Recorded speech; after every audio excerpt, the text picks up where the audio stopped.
ഛത്തീസ്ഗഡിൽ വീണ്ടും ആൾക്കൂട്ട കൊലപാതകം. നെല്ല് മോഷ്ടിച്ചതിന് യുവാവിനെ തല്ലിക്കൊന്നു.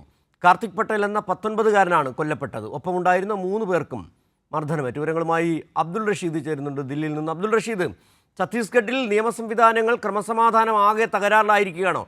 ആൾക്കൂട്ടമാണോ അവിടെ നീതി നടപ്പിലാക്കുന്നത്?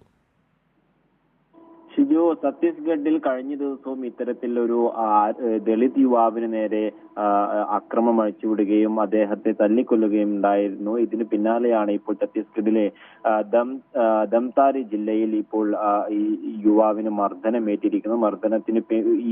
ക്രൂരമായ മർദ്ദനമേറ്റതിന് പിന്നാലെ അദ്ദേഹം കൊല്ലപ്പെടുകയും ചെയ്തു. എന്തായാലും നെല്ല് മോഷ്ടിച്ചു എന്ന് ആരോപിച്ചാണ് 19 വയസ്സുകാരനെ ഇത്തരത്തിൽ ആൾക്കൂട്ടം തല്ലിക്കൊന്നത്. എന്തായാലും കൊലപാതകത്തിൽ 3 സ്ത്രീകളെ ഉൾപ്പെടെ 13 പേരെയും അറസ്റ്റ് ചെയ്തിട്ടുണ്ട്. കണ്ടാൽ അറിയാവുന്നവർക്ക് നേരെയും കേസെടുത്തിട്ടുണ്ട്. പക്ഷേ ഛത്തീസ്ഗഡിൽ കഴിഞ്ഞ 2 ആഴ്ചകളായി ഇത്തരത്തിൽ വലിയ രീതിയിൽ ഈ ആൾക്കൂട്ട കൊലപാതകങ്ങൾ വർദ്ധിച്ചു വരുന്നു. നിയമങ്ങളൊക്കെ തന്നെയും ആൾക്കൂട്ടം കയ്യിലെടുക്കുന്ന ഒരു സമീപനമാണുള്ളത്. ഇതിനെതിരെ ശരി, അബ്ദുൾ റഷീദാണ് ദില്ലിയിൽ നിന്നുള്ള വിവരങ്ങൾ നൽകിയത്. ഛത്തീസ്ഗഡിൽ വീണ്ടും ആൾക്കൂട്ട കൊലപാതകം. 19-കാരനെ ആൾക്കൂട്ടം തല്ലിക്കൊന്നു.